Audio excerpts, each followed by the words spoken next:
Assalamualaikum warahmatullahi wabarakatuh. Perkenalkan, nama saya Naila Asyarana Adisti, biasa dipanggil Naila. Dan pada kesempatan kali ini saya ingin mempresentasikan tentang fenomena percampuran bahasa Korea dan bahasa Indonesia pada produk-produk lokal Indonesia. Topik ini saya kira menarik karena akhir-akhir ini banyak produk yang menggunakan budaya dan bahasa Korea untuk menaikkan salesnya pada masyarakat. Karena yang kita tahu juga, hal-hal kekoreaan ini udah jadi tren sejak lama, sejak beberapa tahun yang lalu, dan masih ada aja gitu trennya sampai sekarang. Bagaimana sih produk ini bisa masuk ke dalam Indonesia? Kebudayaan Korea ini itu bisa masuk ke Indonesia tuh salah satunya karena pengaruh K-wave. K-wave itu adalah fenomena di mana kebudayaan Korea itu secara massal dan besar-besaran masuk ke beberapa negara di dunia melalui efek globalisasi. Salah satunya ke Indonesia. Kebudayaan Korea menarik atensi masyarakat dengan cepat, sehingga cepat juga menjadi tren, khususnya bagi para kalangan remaja. Karena dinilai menarik, tak sedikit juga orang-orang yang mempelajari bahasa Korea dengan tujuan-tujuan tertentu. Ada yang karena emang biar hobinya lancar, hobinya itu ya menonton drakor, atau melihat konten-konten dari artis K-pop. Terus bisa juga mereka ingin liburan ke Korea karena tertarik dengan budayanya yang dipromosikan, dan lain-lain sebagainya. Apa dampaknya? Yang pertama itu karakteristik tiap bahasa yang berantakan karena percampuran yang asal. Seperti yang saya bilang tadi, banyak orang Indonesia yang ingin belajar bahasa Korea, dan karena mereka masih belum lancar, masih belum bisa benar-benar ngomong kayak lancar banget gitu. Jadi mereka nyampur-nyampur dengan bahasa Indonesia. Yang sebenarnya hal itu tidak terlalu baik karena bahasa Korea mempunyai karakteristik sendiri, dan begitu juga dengan bahasa Indonesia. Seperti misalkan bahasa Korea itu dia struktur kalimatnya adalah SOP, sedangkan yang bahasa Indonesia adalah SPO.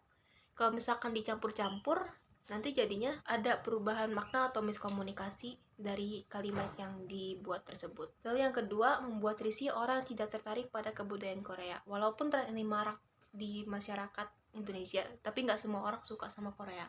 Kalau misalkan di hype secara terlalu berlebihan, maka itu bisa menimbulkan kerisihan bagi orang-orang yang tidak begitu suka. Kesannya terlalu mempromosikan bahasa asing tanah sendiri. Orang-orang jadi lebih tertarik dengan bahasa Korea, budaya Korea dibanding dengan bahasa dan budaya sendiri.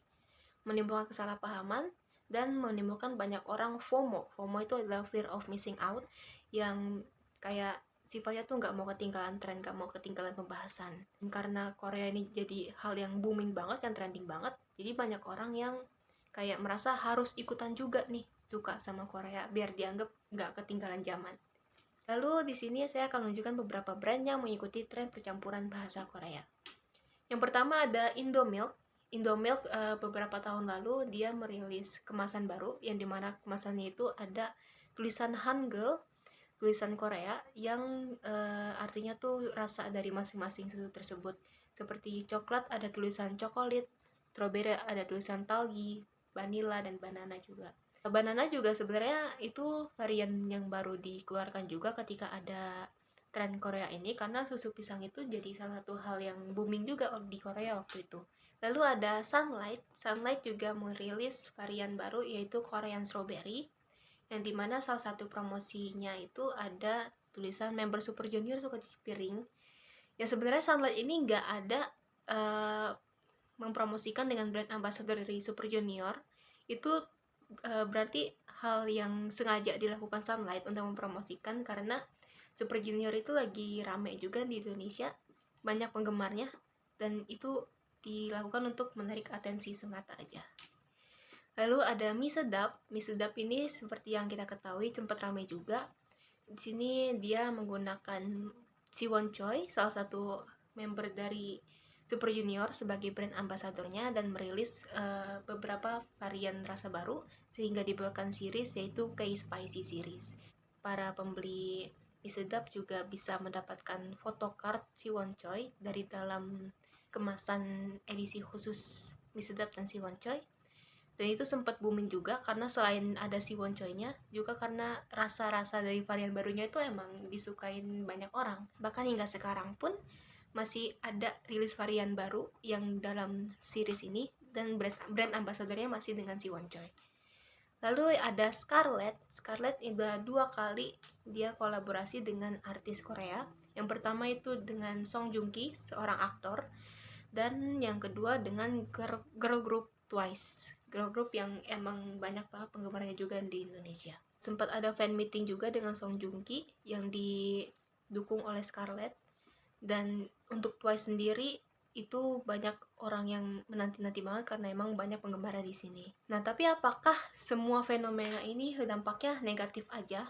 Tentunya enggak. Ada juga dampak positif yang didapat dari fenomena ini. Yang pertama itu adalah membuka peluang inovasi baru bagi brand-brand Indonesia untuk bisa tetap up to date dan mengikuti tren yang sedang happening, yang sedang booming di Indonesia dan bahkan dunia.